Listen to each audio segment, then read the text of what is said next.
there is a threshold that consciousness must cross, and it's marked not by light, but by pain. Carl Jung knew this. In the quiet depths of the human soul, he recognized what the mystics had always whispered, that we have not arrived at understanding through comfort, we arrive through rupture. Consider the ancient narratives. They are not accidents of storytelling. They are maps of the soul.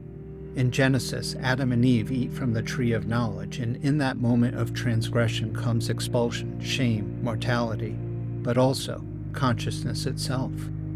The price of knowing is exile from innocence. There is no returning. There is only becoming. In the Christian tradition, the cross stands at the ultimate symbol of this paradox. Christ does not transcend suffering. He moves through it. His resurrection is not an escape from death, but a passage through it. The consciousness it awakens is born from agony. In Job, that figure wrestling with innocent suffering emerges from his trial not with answers, but with a transformed vision. He has touched something deeper than explanation. He has touched truth. The Buddha sat beneath the Bodhi tree, and before enlightenment came years of ascetic suffering. The first noble truths did not begin with joy or revelation. It began with dukkha, suffering, unsatisfactoriness, the friction of existence itself. Consciousness, in its ancient wisdom, is not a gift freely given. It must be earned through the acknowledgement of pain. Even in the realm of gods, the air is heavy with suffering. The ancient myths tell us that suffering is not an accident of human frailty, but the very crucible of becoming. We see this in Prometheus, chained to the rock, paying an eternal price for bringing fire to the dark. We see it in Persephone, drawn down into the underworld year after year, forever bound to the quiet rhythm of loss and blooming. And we watch Inanna make her great descent, stripped of her garments, her power, and her very identity, only to rise from the depths entirely reborn. The great tragedies sing the same heavy song.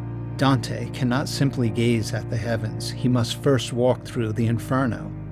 Oedipus must be crushed by fate, broken and blinded by grief, before he can truly see. Even in the quiet woods of our fairy tales like the Handless Maiden, the soul must wander through disfigured despair to find wholeness. All of these stories whisper the same secret. There is no detour around the dark. In our own time, we hear the echoes of the voice of Maya Angelou, who wrote, "There is no greater agony than bearing an untold story inside you."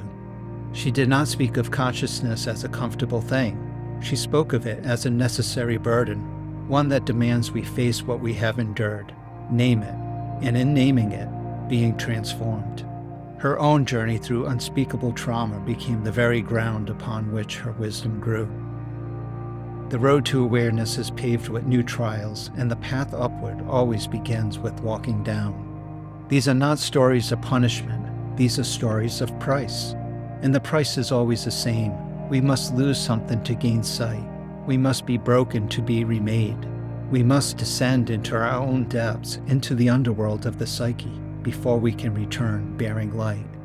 This is what consciousness demands, not ease, but earnestness, not avoidance, but encounter. The fairy tale hero does not receive the treasure without the trials. The poet does not speak truth without having been silenced first by the weight of existence. The spiritual seeker does not find grace without first knowing abandonment. We live in an age that promises awakening without cost, but that ancient wisdom, carried forward through Jung's profound understanding, suggests otherwise.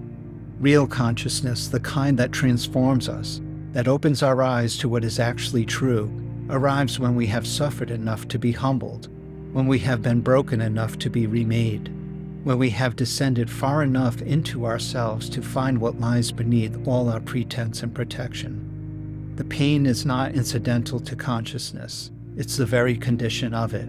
And perhaps, in accepting this, we stop resisting the trials that come to us. Perhaps we recognize them for what they are, initiations.